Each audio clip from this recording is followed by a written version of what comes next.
네, 윤석열 대통령의 광복절 경축사를 두고 여야가 극명하게 엇갈린 반응을 내놨습니다. 여당은 자유민주주의를 위협하는 반국가 세력에 단호하게 대응하겠다는 의지를 표명한 것이라고 치켜 세웠고요. 민주당은 극우 유튜버의 독백이라고 맹비난했습니다. 예, 한편 김관영 정북지사의 출석을 두고 신경전을 이어가던 행안위 오전 현안 질의 지금 파행됐다라는 소식이 들려오고 있는데요. 관련된 내용들 오늘 두 분과 짚어보도록 하겠습니다. 최수영 시사평론가, 김성환 시사평론가와 함께 말씀 나누겠습니다.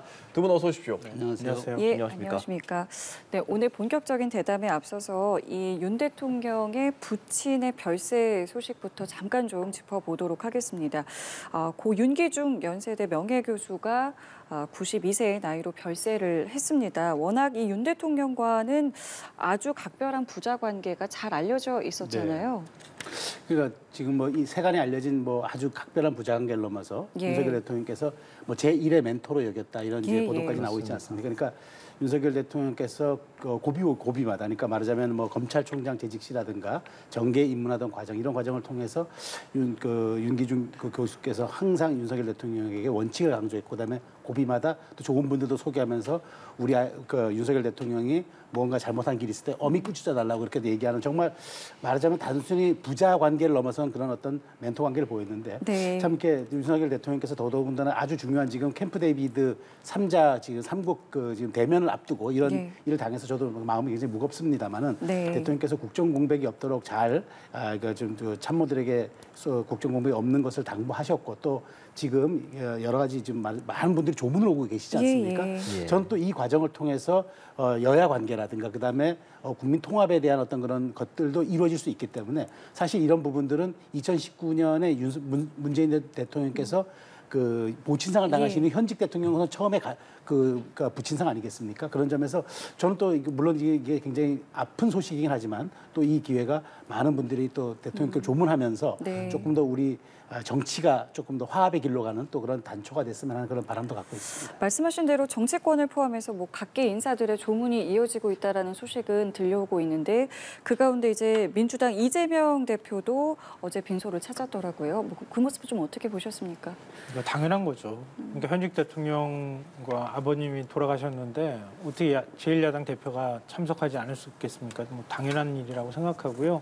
지금 사실 현안으로 보자면은 야권하고 부딪힐 부분들이 굉장히 많이 있는데 지금 뭐 문상을 가야 되는 상황이기도 하고 상해 있는 와중이기 때문에 야권에서도 지금 윤석열 대통령을 공격하거나 이런 것들 좀 자제하고 있는 모습을 보이는 것 같아요. 그런 모습도 일단은 좀 바람직하지 않을까 이렇게 생각하고요. 일단 며칠 동안의 휴직기를 거치고 난 다음에 윤 대통령도 수습할 시간이 필요하고 또 미국도 다녀야 하기 때문에 네네. 본격적으로 뭐 야당과의 정치라든가 아니면은 서로 간에 뭐 나를 세우거나 이런 모습들은 그 다음에나 볼 수 있지 않을까 그렇게 생각합니다. 예. 어제 윤석열 대통령이 광복절 경축식에서 경축사를 하고 이런 소식이 전해져서 곧바로 이제 뭐 달려갔다라고 전해지는데, 경축사 정치에 대한 이야기를 두 분과 또 해봐야 할 것 같습니다. 어제 여러 이야기들을 했고 그에 대한 평가가 나오는 상황이었습니다.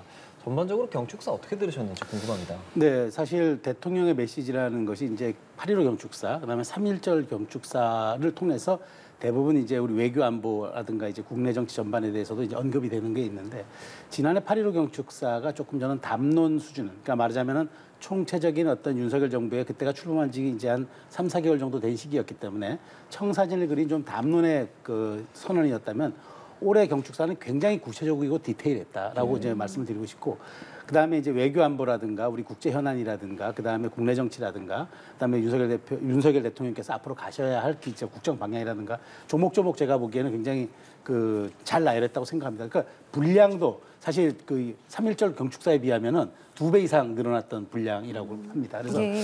더더군다나 저는 이제 그동안 우리 사회가 굉장히 갈등을 빚었던 이른바 역사 논쟁, 그러니까 1919년에 가한 임시정부가 우리의 법통이냐, 아니면 1948년도 우리 단독정부, 남한의 단독정부 수립이 우리의 법통이냐, 이걸 가지고 굉장히 여야가 이제까지 또 여야를 떠나서 이제 보수와 진보 그 영역에서 굉장한 논쟁이 왔고 사실 이걸 가지고 사실 어떻게 보면 뭐 내전에 가까울 정도로 그 홍역을 치러왔는데 예. 대통령께서는 이번에 규정을 딱 해주셨지 않습니까? 지금 이것 또한 다 과정이다. 1919년도 과정이고 1948년도 과정이고 지금도 과정이다. 그래서 그것이 단순히 국권 침탈에 대한 복원이라든가 그다음에 왕정 복귀를 안 하겠다는 그런 선언을 넘어서 예. 우리 사회가 자유, 인권, 법치로 가는 그 긴 여정에서의 출발점이었고 그 과정에서 독립운동가들이 정말 큰 기여를 하셨고 우리는 그분을 추모해야 되고 또 대우해야 되고 그다음에 우리 사회는 글로벌 중추국가로 가는 이 과정에 지금 연속 성장에 있기 때문에 예. 네. 쓸모없고 그다음에 말하자면 소모적인 그런 논쟁 지향하고 글로벌 중추국가를 만드는데 우리 국민이 다 힘을 합하자. 저는 아주 굉장한 말하자면은 그 구체적이고도 그다음에 앞으로 미래지향적 그런 그 방향성이 담긴 메시지였다. 그래서 지난번 경축사가 조금 담론에 충실했던 그런 경축사라면 지금은 굉장한 디테일과 윤석열 대통령께서 또 국정에 대한 자신감을 아주 드러낸 그런 경축사였다고 저는 분석합니다. 예, 김성환 평론가께 또 여쭤보겠습니다. 윤석열 대통령의 거친 언사를 본 것만 한두 번이 아닌데요. 이번에 광복절 경축사 보면서 좀 섬뜩한 느낌을 저는 가졌어요. 왜냐하면 그러니까 지난해 광복절 경축사하고 하나하나씩 다 대조를 해보는 작업을 했었는데요. 그러니까 지난해 자유를 33번 외쳤다 이렇게 얘기할 때까지만 해도 조지 레이코프 교수가 얘기했던 것처럼 일종의 개념 전쟁을 하고 있는 건 아닐까 이런 생각을 했거든요. 그러니까 자유라고 하는 개념을 진보적 가치에서 보수적 가치로 빼앗아오는 과정인가 여기까지 생각했었거든요. 근데 이번에 광복절 경축사를 읽으면서 그보다 훨씬 더 정립된 이론 형태로 나타나고 있고 그리고 실천 의지까지 반영되어 있는 형태로 보이기 시작했다. 그런 느낌을 받았는데요. 그러니까 좀 막연한 말씀을 드렸지만 좀 더 구체적으로 말씀드리면 저는 오늘 아침 조선일보 일면 제목이 모든 걸 다 요약해서 보여주고 있다고 생각해요. 독립운동은 자유민주주의 건국운동 이렇게 제목을 달았어요. 이게 무슨 뜻이냐면요. 그러니까 그동안의 독립운동은 우리 사회가 합의된 가치로 얘기하자면 일제로부터 빼앗긴 국권을 빼앗아오는 과정이었던 거예요. 그런데 윤석열 대통령은 그걸 더 확장한 개념으로 자유민주주의를 정립해가는 과정으로서의 개념으로 만들어버린 거예요. 그 다른 말로 표현하면 공산주의에 맹종하는 또 추종 세력들이 우리 사회에 존재하는 한 자유민주주의가 완성됐다고 보지 않는다라는 인식을 드러낸 겁니다. 예. 그러니까 그 공산주의 세력과 싸우는 것이 그 자유민주주의를 완성하는 독립운동이다. 곧 건국운동이다. 이렇게 규정을 한 겁니다. 그러니까 윤 대통령은 스스로 투사가 되길 원하고 있는 것 아닐까 이런 생각을 했고요. 둘째로는 제가 실천이라고 말씀을 드린 건 뭐냐면 그렇기에 독립투사가 되는 심정으로 우리 사회에 지금 잔존하고 있는 공산주의 세력, 추종, 맹종 세력들하고 나는 끊임없이 싸워나가겠다. 이렇게 확실한 의지를 표현한 거거든요. 근데 그 기지가 그러니까 진지가 될 만한 곳들이 예를 들어서 그동안에 얘기 나왔던 것처럼 노조, 시민사회단체, 그리고 뭐 공영방송 이런 것들을 우리의 가치에 걸맞은 방식으로 다 개조하겠다라는 인식을 드러낸 거라고 생각해요. 근데 그렇게 보자면 이제 그동안에 윤석열 대통령이 뭐 이권 카르텔 얘기하면서 태양광 문제 언급한다거나 아니면은 그 건폭 얘기를 했다거나 또 공영방송에 있어서 공영방송이 일종의 어떤 정치적으로 그 한쪽에 이념적으로 치우쳤다고 공격한다거나 이런 것들이 한꺼번에 다 해결되는 겁니다.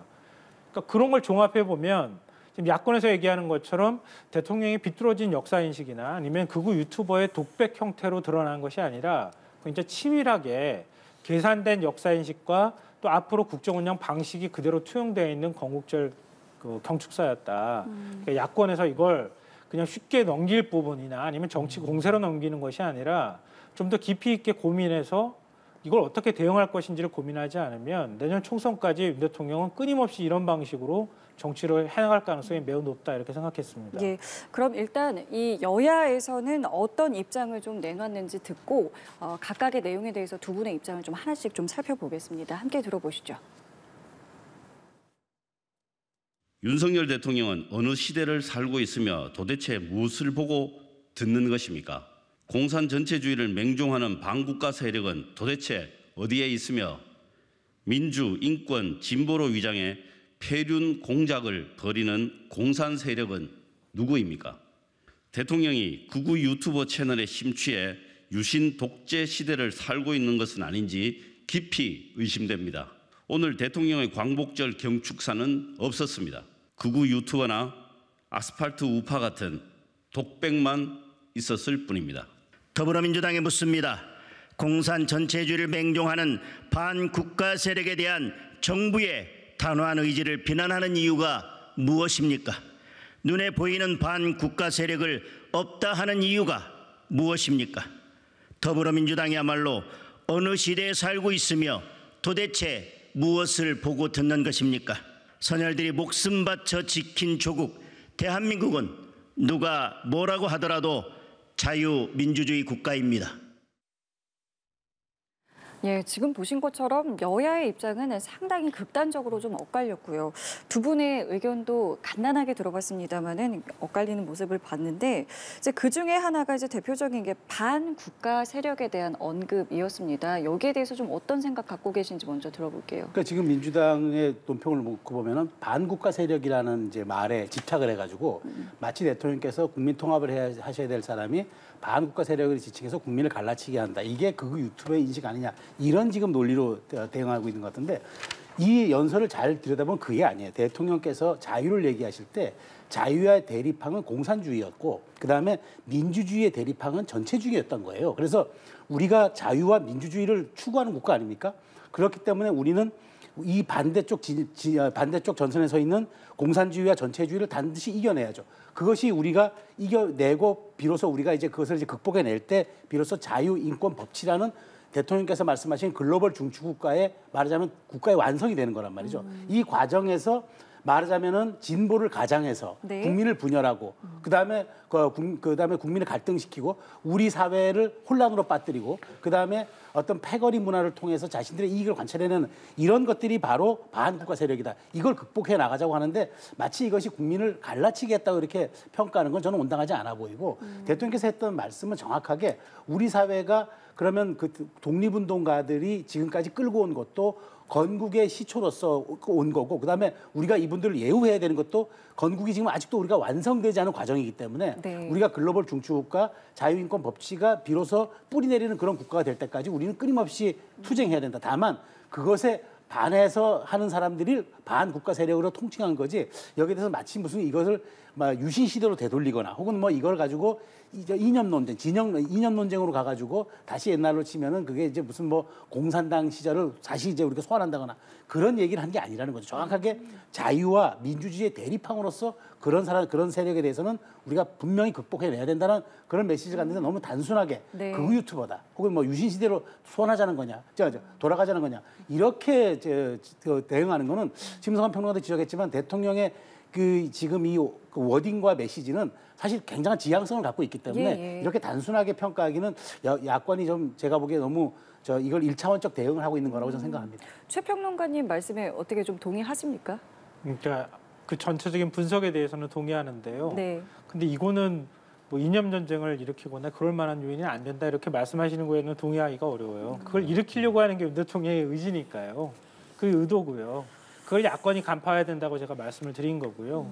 그러니까 일종의 이제 윤 대통령이 지금 하는 방식은 이거예요. 지금 광복절 경축사에서 통합 화학 이런 이미지가 아니라 오히려 적대 또 일소의 대상인 것처럼 대한민국에 또 다른 세력이 존재하는 것처럼 이렇게 규정을 해버린 거잖아요.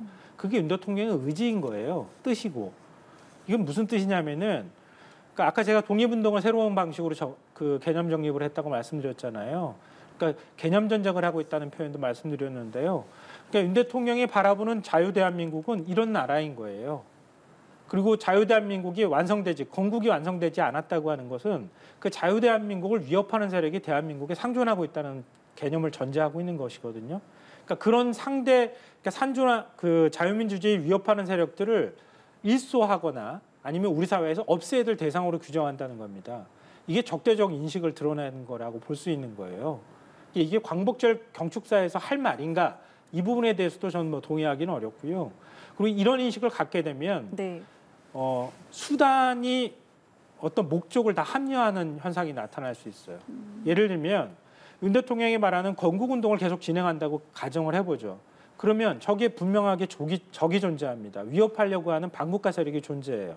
그럼 어떤 위험을 감수해서라도 그거는 싸워서 이기거나 없애야 될 대상이 되는 거거든요. 그러니까 그런 수단이 무엇이든 간에 어떤 수단을 동원하더라도 다 그거는 합법적인 영역이나 틀 안에 존재한다는 인식을 갖게 된다는 겁니다. 그러니까 윤 대통령이 말하는 것처럼 그러니까 그동안에 보였던 통치 스타일도 그래요. 제가 볼 때는. 그러니까 법치를 강조하면서도 법치 위에 서 있잖아요. 그러니까 본인이 그냥 건폭 그러면 조폭으로 규정하는 거잖아요. 이런 방식으로 싸우겠다는 뜻이에요.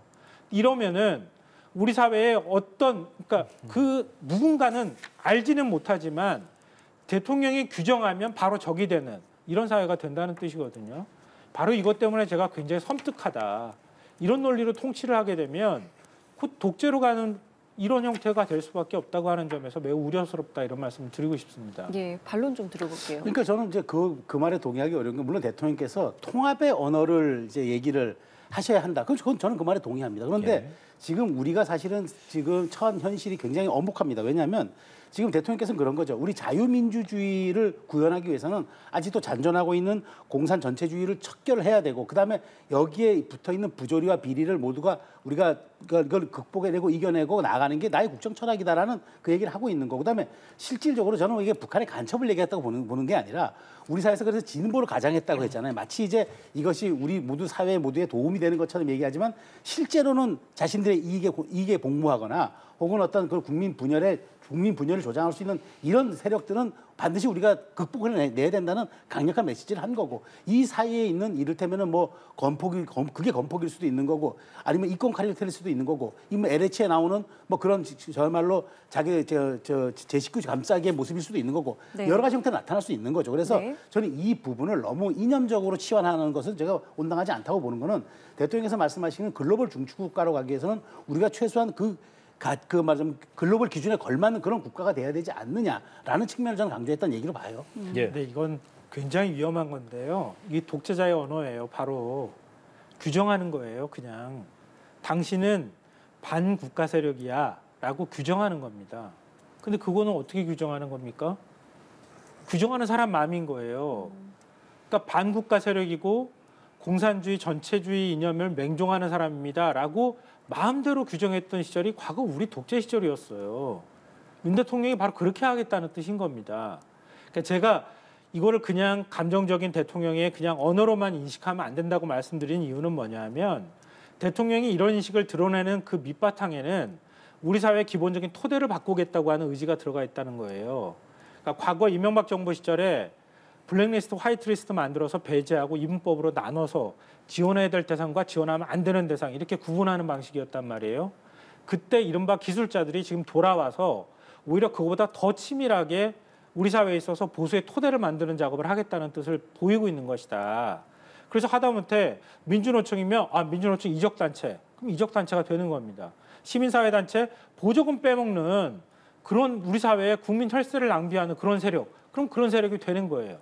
이런 방식으로 규정해서 그 사람들이 갖고 있는 토대 자체를 허물어 버리면 보수 우위의 사이가 되고 그게 곧 건국주의 운동이 된다고 하는 인식을 드러냈기 때문에 매우 위험하다고 제가 말씀드리는 거예요. 그러니까 제가 짧게 다시 말씀드리면은 그러면 부정이 있고 비리가 있고 그다음에 쌓여온 적폐가 있는데 그건 청산 안 합니까? 그게 진보의 영역이라고 말하자면은 그걸 이제 우리가 바로 놔두면은 그게 이제 말하자면 보수 그 바꾸는 게 아니라 그런 엄존하는 비리가 있고 적폐가 있는데 손을 대야죠. 근데 그걸 가지고 마치 이제 진보가 쌓아왔던 그런 거점들을 허물고 진보가 쌓아왔던 그런 것들을 형해화시킴으로써 보수 우위의 그런 구도를 만들려고 한다. 그러니까 야권에서 그렇게 주장을 할 수 있겠으나 그렇다고 대통령이 법치를 중시하고 자유와 공정을 말씀하시는 분이 그런 비리가 엄존하고 적폐가 상존하는데 그걸 가만히 두고 본다? 그거는 법의 지배가 아닌 거죠. 저는 그런 측면에서 놓고 본다면은 대통령께서 말씀하시는 게 저는 물론 이제 통합의 언어, 화합의 언어를 하지 않았다고 야권에서는 얘기할 수는 그 정도는 제가 수긍할 수 있겠지만 마치 이것이 대통령께서 우리 사회를 굉장한 어떤 그 전략적 목표를 가지고 아주 갈라치기 하거나 혹은 뭐 그 이념적인 진지전을 하거나 이렇게 간다. 이게 너무 저는 과도한 해석이라고 생각하는 거예요. 예. 어제 윤석열 대통령의 발언 중에서 이 부분도 좀 짧게 두 분께 여쭤보고 싶습니다. 그러니까 북한에 대한 언급은 최소화하면서 일본에 대한 부분도 일본은 한 3번 정도 언급이 나왔다고 하는데 그중에서 일본 유엔사가 후방기지 7곳이 뭐 지금 최대 억제 북한의 남침을 차단하는 요인이 되고 있다. 뭐 이런 발언들을 좀 했는데 그 내용에 대해서는 어떻게 해석하는 편이 맞겠습니까? 저도 조금 이거 의외였어요. 왜냐하면 사실 우리가 일본에 뭐 오키나와 정도의 미군 뭐 공군기지가 있다 정도만 알지 7개 있다는 거 저도 이번에 처음 알았어요. 그러니까 굉장히 구체적이고 디테일하게 지금 말씀하신 거잖아요. 네. 이 얘기 뭐냐? 일본이라는 나라가 이제 우리가 과거에는 반드시 이제 광복절에는 그 길이라든가 반일의 메시지를 내고 네. 일본에 사과를 요구하고 이런 것들이 이제 주류를 이뤘다면 대통령께서는 우리가 엄존하고 있는 지금 한미일 삼각 구도가 지금 동북아시아의 이런 평화와 질서를 유지하는데 매우 중요하고 거기에 일본은 사실 유엔군에 전력을 제공하는 건 아니고 기지만 대여하고 있는 겁니다. 네. 그래서 어쨌든 지금 일본에서 1시간이면 대한민국에 유사시에 날아올 수 있는 미군 기지가 뒤에 돼 있기 때문에 네. 북한이 굉장히 여기에 대해서 위협을 느끼는 것도 사실이거든요. 이걸 얘기함으로써 일본은 우리의 동반자다. 그러니까 우리가 어찌 보면은 북한이라는 현존하는 위협에 대응할 수 있는 사실 한미일 삼각구도의 중요성과 그런 당위성을 강조하기 위해서 후방기지 7곳이 있다고 언급을 한 거고 네. 북한에 대해서 따로 특별하게 언급하지 않은 거는 지난해 담대한 구상을 얘기했고 우리는 분명하게 당신들이 먼저 이 비핵화의 어떤 뜻을 가지고 문을 열고 나온 다음에 우리는 다 받아들이지만 그 전까지는 사실은 우리가 절충점이거나 우리가 제안할 것은 새로운 것이 없다라는 그런 얘기이기 때문에 우리가 왜 그것도 얘기하지 않습니까? 침묵도 하나의 메시지라고. 그러니까 이렇게 표현하지 않는 것이 오히려 저는 강렬한 표현이라고 보는 거죠. 더 이상 당신들이 먼저 변화하지 않는 우리의 태도는 변화가 없으니까 알아서들 하시오. 그다음에 한미일 삼각구도는 이렇게 지금 우리가 탄탄하게 후방에 기지를 구축함으로써 우리가 동북아시아 평화에 기여하고 있다는 사실을 이 후방기지 7곳이라는 것을 적시함으로써 저는 강조했다. 저는 이렇게 분석하는 거죠. 예. 어떻게 들으셨습니까? 일단 윤 대통령 발언부터 먼저 말씀드려야 될 것 같은데요. 어떻게 표현했냐면요. 북한 남침 시 일본에 있는 미군의 후방기지 7곳 이렇게 표현했어요. 예. 이게 뭘 함의하느냐면요. 제가 볼 때는 캠프 데이비드 선언을 만들어내는데 공동선언 나오는 데 있어서 밑자락을 깔았다고 저는 생각해요. 그러니까 북한이 우리를 남침했을 때 남북 간의 안보나 군사적인 문제가 아니라 우리 뒤에 일본에 있는 후방에 있는 일본에 미국의 기지가 있어요라고 얘기한 겁니다. 이거는 우리의 어떤 위협이 곧 일본의 위협이자 미국의 위협이라는 얘기를 하고 있는 거예요. 그러니까 한미일 군사 안보 동맹의 필요성을 역설한 거다 이렇게 볼 수 있거든요. 이거는 곧 하나의 이해관계를 갖고 있다고 얘기를 하고 있는 겁니다. 그러니까 과거에 우리가 일본과 군사훈련도 사실은 좀 저하고 하지 않았던 모습들이 나타났던 거는 일본이 한반도가 전쟁이나 어떤 유사시 발생했을 때 자동으로 군사적 개입을 하는 것에 대해서 굉장히 극도로 우리가 꺼렸기 때문이에요. 과거 이명박 박근혜 정부 때도 역시 마찬가지였습니다. 그런데 지금 윤석열 대통령은 거기서 성큼 그냥 나가 버린 거예요.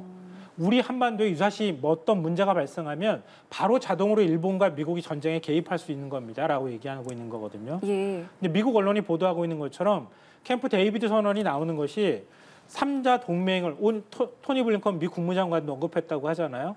3자 동맹의 새 장이 열릴 것이다 이렇게 표현했어요. 그리고 후임 정부가 들어서더라도 다시 되돌릴 수 없는 방안으로 합의하겠다고 얘기를 했습니다. 그러니까 한미 군사 동맹의 군사 훈련의 정례화뿐만 아니라 유사시에 어떤 문제가 발생했을 때 어떻게 개입할 수 있을 것인지, 개입할 것인지에 대해까지 논의를 진행하고 있구나. 거기서 어느 정도까지 나아가는 수위로 합의문이 만들어지고 공동선언이 나올지는 모르겠지만 네. 한미일 안보동맹이라는 개념이 뭐 지금 이제 나토 개념까지 얘기가 나오고 있는 거지만 훨씬 더 강화된 형태로 나올 가능성이 높고 이거는 동북아시아 정세에 있어서 특히 군사 안보적인 측면에서 북중러하고의 대립구도가 훨씬 더 뚜렷해지는 방향으로 나아갈 가능성이 매우 높다는 걸 좀 보여주는 거라고 생각합니다. 예, 일단은 뭐 어떻게 나올지는 계속해서 좀 지켜봐야겠고요. 이 얘기도 해보겠습니다. 8월 임시국회가 이제 열렸습니다. 오늘 이제 가장 주목을 받았던 일정 가운데 하나가 행안위 전체 회의였는데 오전에 여야 이견에 의해서 파행됐다라는 소식이 들려왔습니다. 어떻게 좀 보세요? 사실 굉장히 좀 해야 할 것들이 많았는데요. 글쎄요. 저도 좀 행안위 같은 경우에는 지금 사실 우리 사회가 지금 말하자면은 그 무차별적인 그런 이런 테러에 가까운 지금 그런 문제가 또 벌어지고 있고 그다음에 많은 국민들이 이제 여기에 대해서 좀 우려가 갖고 있는데 우리가 행정안전위원회가 대한민국의 안전을 책임지는 행안부를 피감기관을 하고 있지 않습니까? 그래서 여기에 대한 지금 후속 입법도 서둘러야 되는 이런 상황에서 지금 사실 이 잼버리 문제의 김관영 지사의 이 문제를 가지고 좀 파행했다. 좀 아쉬운 대목인데 저는 그래요. 잼버리 문제 들여다봐야 하지 않습니까? 그렇다면은 이 잼버리에서 가장 중요한 집행위원장을 맡고 있었던 분의 출석이 전 당연하다고 생각해요. 근데 이게 왜 어떤 협상의 대상이 되는지 저는 모르겠고, 그래서 민주당이 왜 굳이 그러면은 김관영 지사에 대해서 출석을 왜 안 해도 된다고 얘기하는 거죠? 저는 여가부 장관도 당연히 와야 되고 공동조직위원장 다 와야 되고, 그다음에 가장 중요했던 집행위원장은 말 그대로 거기에서 이게 전북 새만금 잼버리 대회지 대한민국 잼버리 대회가 아니었잖아요. 그러면 당연히 와서 기자회견에서만 입장을 밝힐 게 아니라 요목조목 얘기하면서 이 부분은 여기가 좀 부족했고 이 부분은 우리가 좀 억울한 측면도 있다, 이렇게 좀 소명하면 될 일인데 네. 왜 여기에 대해서 그 출석 이 문제 가지고 이게 파행되는지, 저는 여야가 속셈이 따로 있는지 아니면은 뭐 정말 의지가 없는지 저는 모르겠고요. 그다음에 포구 질의부터 이제 하면 될 일이고, 그다음에 이 문제에 대해서는 사실 김관영 지사 제한적으로 출석하게끔 여야가 합의하면 또 될 일인데 네. 이 문제를 가지고 파행됐다? 저는 사실 그렇다면은 이렇게 우리가 얘기하는 선국 후사인데 나라 일이 먼저고 개인 일이 나중이어야 되는데 이게 각 당의 입장이 먼저 반영된 건 아닌가 싶고, 굳이 그럼 김관영 지사가 출석을 또 안 할 이유가 뭔지 저 사실 이게 납득이 안 돼요. 30분 만에 산회했다고 전해지더라고요. 어쩔 수 없었을까요? 그건 누구 의지가 더 많이 반영됐을까요? 민주당 의지가 더 많이 반영됐을까요? 저는 그렇게 생각하지 않아요. 이게 여당의 의지가, 국민의힘 의지가 더 많이 반영됐다고 생각해요. 왜냐하면 굳이 새만금 잼버리 대회 얘기 나온다 그러면은 제일 먼저 나와야 될 사람이 누구예요? 김관영 지사입니까? 아니면은 김현숙 여가부 장관입니까? 조직위원장 3명, 공동위원장, 문체부 장관이나 행안부 장관이 먼저 나와야 되는 거 아니에요? 모든 일에 순서가 있는 거 아니에요? 그러니까 공동조직위원장들이 나와서 왜 지금 잼버리 문제가 이렇게 부실하게 잼버리를 준비했느냐라고 하고 난 다음에 그럼 전북지사도 불러서 얘기 들어보자, 이렇게 해야 순서 아니에요? 근데 대뜸 전북지사 불러요. 불러가지고 왜 전북이 다 책임지기로 했는데 왜 그거에 대해서 책임 안 졌느냐, 왜 부실하게 준비했느냐, 이렇게 질타하면 사건이, 그러니까 원인과 결과가, 그러니까 본질이 훼손이 되는 현상이 나타나잖아요. 근데 저는 그걸 다분히 여권에서 의도했다고 생각해요. 그러니까 오늘도 뭐 그런 얘기 나오지만 조직위에서 최종 현장 점검을 지난 5월에 하려고 했다는 거잖아요. 근데 조직위원장 장관 3명 다 참석 안 했대요. 그러니까 새만금 그 야영장 인근에서 최종적으로 리허설하면서 현장 점검하자 그랬을 때도 조직위원장 참석 안 했다고 하고요. 그때가 처음이자 마지막이었다 그래요, 현장 점검. 그러니까 뭐 전북도에 책임이 없다고 말할 사람 없을 거예요. 전북도에 책임 일부도 있겠죠. 있는데 새만금 준비할 시간 얼마든지 있었어요. 잼버리 대회. 네. 준비할 시간이 있었고, 잼버리 대회 준비하는 과정에서 한 1년 훨씬 넘는 기간 동안에 윤석열 정부에서 얼마든지 대처할 수 있는 문제들이 다 터진 거 아니에요? 화장실 국무총리가 청소했다고 하는데 화장실 청소하는 것까지 전북도가 책임 있다고 그렇게 얘기할 겁니까? 조직에서 준비하면 되잖아요. 예산 800억 정도씩 썼다면서요. 그런데도 불구하고 안 했던 거 아닙니까? 근데 그것까지 전부 다 전북도의 책임이다. 전북도가 마치 새만금 개발을 위해서 잼버리 대회 유치하고 난 다음에 제대로 준비도 못했다, 이런 식으로 자꾸 일종의 호남 차별 인식이 반영된 듯한 이런 얘기들 계속 하니까 결국 받을 수 없는 거 아닙니까? 좀 집권 여당이거나 집권 정부면은 거기에 걸맞으면 좀 책임의식 갖고 거기에 따라서 대처했으면 좋겠다, 이런 생각을 합니다. 그러니까 짧게 말씀드리면, 그러니까 저는 행안이잖아요. 행안이가 뭐냐면 그 행정안전부와 그다음에 전북 지자체를 상대하는 지금 위원회 아닙니까? 그러니까 제 얘기는 만일 국정조사를 하든 아니면 잼버리 특위를 다시 열어가지고 뭘 얘기를 하든 그러면은 전체적으로 다 소환이 돼야 되는데, 이거는 행정안전위원회니까 이상민 장관하고 말하자면은 김관영 전북지사가 출두해야 되는 의무가 있는 위원회예요. 그러니까 저는 그 얘기를 하자고 하는 건데, 여기에서 이제 그럼 김관영 전북지사가 당연히 출석해야 되는 의무가 있는 위원회 출석을 안 하는 게 당연히 여당으로서는 문제를 삼을 수 있는 거죠. 그래서 저는 그러니까 김성환 평론가 말씀대로 그 전체적인 걸 다 들여다봐야죠. 잼버리 우리가 백서 만들고 정말 징비록을 다시 써야 되지 않겠습니까? 그건 그때 하더라도 최소한 행정안전위가 열리면 행안부 장관하고 해당 지자체 장이 와서 설명하는 게 저는 맞다고 봐요. 근데 이걸 가지고 파행을 한다는 게 저는 이해가 안 된다, 그 말씀 드린 거죠. 네, 알겠습니다. 관련해서 뭐 들어오는 소식 있으면 계속해서 좀 전해드리겠고요. 내일은 이제 이재명 대표가 검찰 소환에 이제 응하게 됩니다. 근데 지금 이재명 대표의 움직임을 보면요, 당원들에게 공개 서한도 보냈고요, 검찰 진술서도 먼저 공개를 했습니다. 지금 이 같은 움직임은 좀 어떻게 보고 계십니까? 이재명 대표 입장에서는 일단은 당이 이 문제 때문에 또 사법 리스크에 휩싸일 가능성이 있고 또 당내 반발하거나 아니면 비판하는 세력들이 있는 것도 뭐 사실이지 않습니까? 그러니까 그런 면에서 당이 흔들리는 걸 일단 좀 막아야 되겠다 이런 생각이 있을 것 같고요. 그래서 본인이 왜 이렇게 출석하게 됐는지 네. 백현동 문제에 대해서 검찰이 본인을 소환 조사한다고 얘기를 하고 있는데 그 혐의와 관련해서 어떤 입장이 있는지 일단 당원들한테 먼저 얘기해주는 그런 과정을 밟은 것이다 이렇게 생각하고요. 뭐 검찰 조사했을 때도 이거와 크게 바뀌지 않는 정도의 진술 태도를 보일 가능성이 매우 높다고 생각합니다. 일단 검찰 입장에서는 이재명 대표가 배임 혐의를 갖고 있다 이렇게 얘기를 하고 있는 거잖아요. 예. 근데 이재명 대표 입장에서는 사실 배임 혐의는 어느 변호사 붙들고 물어봐도 마찬가지지만 혐의 입증이 쉽지가 않습니다. 그러니까 이게 식품연구원을 옮기는 과정에서 옮길 방법이 별로 없고 땅을 매각할 방법이 없으니까 당시에 국토부나 이 감사원 결과에도 나오는 건데요. 국토부에서 그걸 매각하라고 계속 종용하는 과정에서 발생한 일이거든요. 그리고 매각하는 과정에서 식품연구원에 있는 직원이 감사원 결과에서도 나왔던 것처럼 종상향을 약속하고 부지를 매각하는 이런 일이 벌어지게 되는 거예요. 근데 그 과정에서 성남시가 얻어야 될 이익을 얻지 않았다라고 해서 지금 이제 혐의를 적용하는 겁니다. 예를 들어서 이재명 대표가 그 과정에서 돈을 받아가지고 금품을 수수했다는 얘기가 아니거든요. 근데 이거는 얼마든지 법리적으로 다툼의 소지가 있다고 보는데 더 큰 문제는 뭐냐 하면 검찰 수사가 언제 끝날지 모른다는 거예요. 그러니까 특수수사를 지금 하고 있는 거잖아요. 특수수사를 할 때 특수통들이 항상 얘기하는 것처럼 정확하게 어디를 찌르고 들어가야 될지 수술해야 될지를 판단하고 들어가는 게 특수수사예요. 근데 그게 아니라 혐의 나오니까 또 하고 나오니까 또 하고 이런 방식으로 야당 대표를 끊임없이 수사하는 방식 이거에 대해서 야당 입장에서는 좀 받아들이기 어려울 거라고 생각합니다.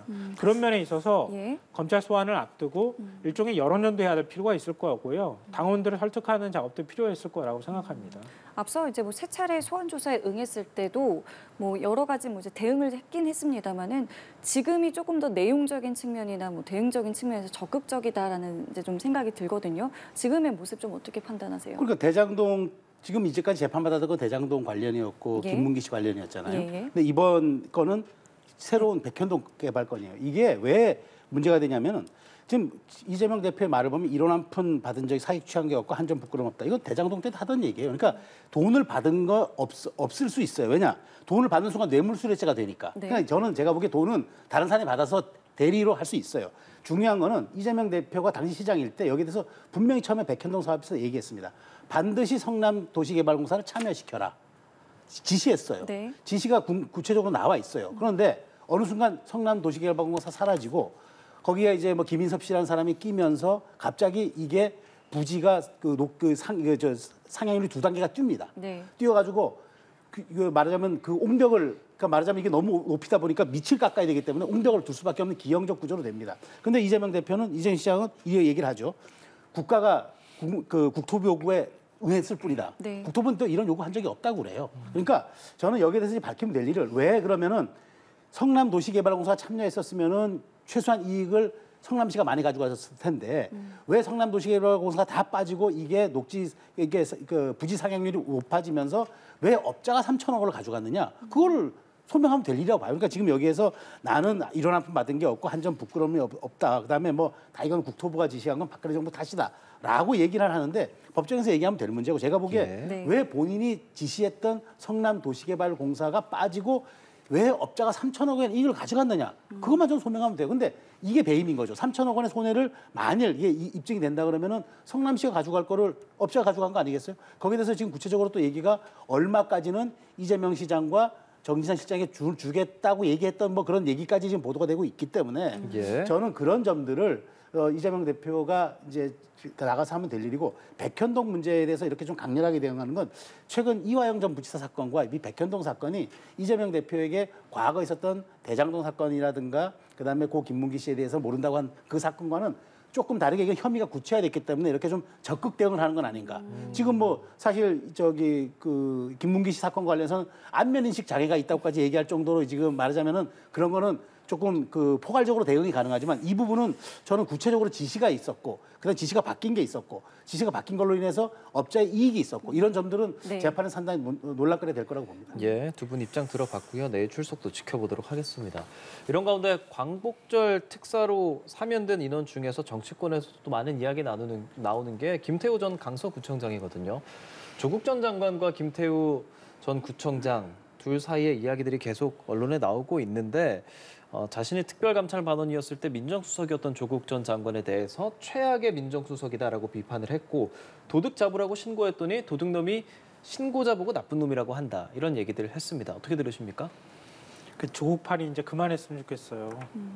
그러니까 뭐 그건 여당이나 야당이나 마찬가지일 텐데요. 김태호 전 그 구청장이 이런 얘기를 할 수 있는 상황은 못 된다고 생각해요. 왜냐하면 본인이 공익신고자라고 얘기하는 부분, 주장하는 부분에 대해서는 검찰이 아예 기소를 하지 않았어요. 그러니까 공익신고자와 관련되어 있는 혐의 내용은 아예 빠진 상황에서 나머지 기밀을 누설했다는 부분이에요. 그러니까 대법원까지 가는 과정에서 형이 확정되는 과정에서 결정적으로 영향을 미친 건 뭐냐면 자신이 공익신고자라고 얘기해서 주장했던 내용이 아니고 자신의 비위 혐의를 마치 덮으려고 하는 행위를 하는 사적인 어떤 이해관계에 따라서 청와대에 있었던 기밀을 누설했다. 이 부분이 인정이 된 거예요. 근데 무슨 공익신고자입니까? 그러니까 공익신고자라 하더라도 공익신고에 해당이 되는 내용을 얘기할 때 공익신고자가 되는 거 아니에요? 근데 그게 아니라 자신이 비위 혐의가 나오고 나니까 그걸 덮으려고 다른 엉뚱한 주장을 한다거나 주장을 왜곡한다거나 이랬던 부분이 유죄 판결을 받았는데 무슨 아직도 공익신고자인 채 합니까? 그것도 말이 안 되고요. 대법원 판결 나온 지 3개월밖에 안 됐어요. 그래서 사면 복권을 공익신고자라고 해주는 것도 저 또한 굉장히 이념적인 판단이었다고 생각하고요. 예. 또 그렇게 하고 나오자마자 마치 조국 전 장관 때문에 자신이 피해를 본 것처럼 그렇게 얘기하면서 정치적 공격을 하는 거 이거는 다시 선거에 출마하기 위한 그런 목적에 따른 정치적 공격이다 이렇게 생각합니다. 공익신고와 기밀 누설. 조국 전 장관과 김태우 전 구청장이 서로가 서로에게 유리한 진술만 하고 있다는 생각도 들거든요. 근데 왜 김태우 전 구청장이 공익신고자가 아닙니까? 유재수 전 부산 부시장 감찰 무마 의혹 그거 지금 재판 진행 중이고 유죄 나왔잖아요. 자, 그 내부 권력형 비리 폭로한 거 아닙니까? 근데 다른 게 포함이 안 됐다고. 저는 우리 사회가 공익신고자에 대해서 매우 엄격한 기준을 적용하는 게 우리가 흔히 휘슬블로어라 그러죠. 사실 우리 사회가 건강해지려면 내부에서 이런 제보들이 많아야 됩니다. 그런데 마치 김태우 전 구청장이 자기가 불리하니까 뭘 그 기밀을 누설한 것처럼 일부 조금 한 것도 있겠죠. 그렇지만 더 큰 틀에서 놓고 보면은 그런 그 말하자면 유재수 비리 무마에 대한 그런 것들이 우리 사회에 올라옴으로써 예. 유죄 판결 받았고 또 조국 민정수석이 여기에 대한 책임을 또 지고 예, 재판도 예. 진행 중이잖아요. 근데 뭐가 공익신고자가 아닙니까? 마치 코스프레 한다고 조국 전 장관이 얘기하는데 코스프레가 아니고 맞아요. 다만 이것이 완전 무결하게 흠 하나 없는 공익신고자인가 이 부분에 대한 논란은 대법원 판결이 있기 때문에 저도 있다고 봐요. 그렇지만 네. 우리 사회가 조금 더 건강해지고 투명해지고 맑아지려면은 많은 공익 제보자들이 나와야 돼. 이러면 휘슬블로우들이 많아질 때 비로소 우리 사회가 더 건강해지는 거 맞잖아요. 그런데 다 충족하지 못했다고 이 사람은 아니야라고 얘기하는 것도 나쁜 그건 아닌 거죠. 더군다나 조국 전 장관은 여기에 대한 얘기를 할 사람이 아니죠. 왜냐하면 자기가 데리고 있던 사람이 신고해서 본인이 이걸로 인해서 지금 어쨌든 혐의가 입증이 된 거니까. 네. 자 그렇다면 여기서 해야 할 일은 그렇다면 지금 김태우 전 구청장이 이번에 사면 복권이 됨으로써 출마하는 게 맞느냐 예. 이 부분은 전 논란의 소진이 있다고 봐요. 그렇지만 저는 이제 법적 명예회복을 했으니까 네. 그러면 이제 법적으로 판결을 받았으니까 네. 정치적 명예회복이 남아있다라는 거 본인이 판단해서 네. 이렇다면 뭐 무소속으로 나간다는가 본인이 글을 썼더라고요. 국민과 당이 허락한다면 그건 당이 또 허락한다면 공천받을 수도 있는 거고 아니면은 본인이 무소속으로 출마해서 다시 도전할 수도 있는 거고 강서구청 주민들을 위해서 일하고 싶다고 얘기했으니 저는 이것은 국민의 별개 판단이 내릴 문제고 투표로 판단할 문제고 다만 공익신고자에 대해서 우리 사회가 너무 엄격하게 제한하는 거 저는 우리 사회가 좀 밝은 사회로 가기 위해서는 여기에 대해서 좀 포괄적으로 이해하는 게 맞다는 생각이 듭니다. 근데 공익신고자가 아니라고 제가 말씀드린 게 아니잖아요. 공익신고자 보호해야 되죠. 공익신고자가 주장하는 내용 존중받아야 마땅하다고 보는 겁니다. 근데 김태우 전 구청장이 공익신고자의 성격만 갖고 있지 않다고 하는 걸 대법원이 인정했다고 하는 거예요. 그걸 말씀드리는 거예요. 공익신고자는 내가 공익신고한 내용 말고 아무 얘기나 다 해도 괜찮다는 겁니까? 그건 아니잖아요. 그 부분에 대해서 대법원이 유죄 판결을 했다고 하는 말씀을 드리는 거고요. 근데 그렇게 대법원이 판결한 다음에 그 오히려 구청장직도 이런 사람이 3개월 만에 다시 나와가지고 마치 또 공익신고자인 행세, 자기가 다 공익신고자로서 한 말인 것처럼 얘기를 하고 있잖아요. 근데 그런 사람한테 특별 사면 복권까지 해주는 건 또 뭡니까? 그러니까 조국을 공격하고 또 문재인 정부를 공격했던 사람이니까 그 상징성이 있어서 난 특별 사면 복권 해주는 거야. 이렇게 말하는 게 오히려 더 정치적인 거 아닌가요? 예, 알겠습니다. 두 분 오늘 여기까지 함께하겠습니다. 지금까지 최수영 시사평론가, 김성환 시사평론가와 함께했습니다. 고맙습니다. 고맙습니다.